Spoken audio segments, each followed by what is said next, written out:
Well, with Christmas just around the corner and the pandemic already taking a toll on many families this holiday season, it's even more stressful than ever before. Andrew Wood, financial advisor with Danaway Associates, is joining us this morning on how to ease your financial stress. Andrew, good morning.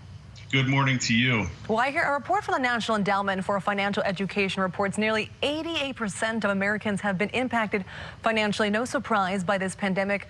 And with the holiday season approaching, do you have any tips at all on how we can really ease that financial stress late into the year? And that's exactly it. What are some of the things that we can do to reduce that stress? One of the first things that I think everyone should do, doesn't really even matter their financial situation, is really think about building a budget.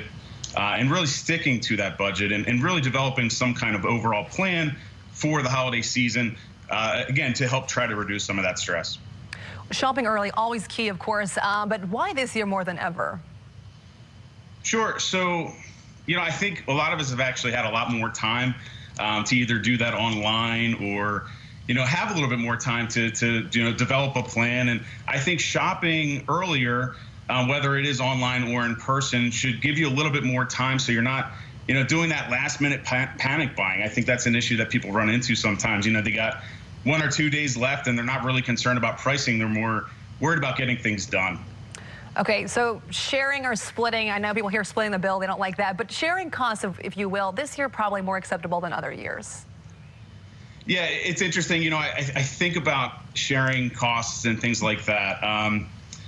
One of the things that I can't stand when it comes to Christmas shopping is and I think about this all the time. It's really, I don't want to buy anything that person isn't going to like or use, right? So if somebody's going to call me and say, hey, you know what, Andrew, so-and-so really wants this gift and it's just out of our budget. Can you think you want to just pitch in on that? I'll tell you, that's a sense of relief for me.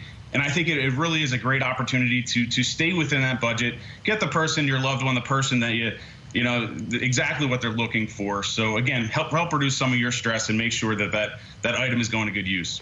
Well, I think it's a really good one. So what about using cash? It might be safer, of course, but a lot of us don't have it. So maybe this time around, good idea to go out and make sure you have cash in your wallet this time of year.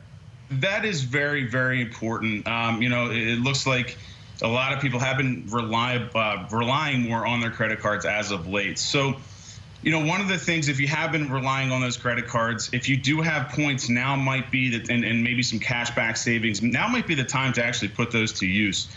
Not to say that you should never use a credit card, but if you're in a situation where maybe the card that you have is offering some points or some benefits, maybe you do want to take advantage of those as long as you're able to pay that back in full. I know we are at very close to all-time low interest rates in our country, but when it comes to credit cards, unfortunately, those rates can be paralyzing. Upwards to upper teens and even 20% range. So again, it's really important to make sure if you can't afford it, right, either use the cash that you do have on hand, and really try to minimize your credit card debt. It's just a good reminder that all of us probably should carry some amount of cash regardless anyway these days, just in case of emergency. Well, those are some great tips this season, Andrew Wood. Thank you so much for joining us this morning. Thank you. Thank you very much for your time. We'll stick around. We'll be right back.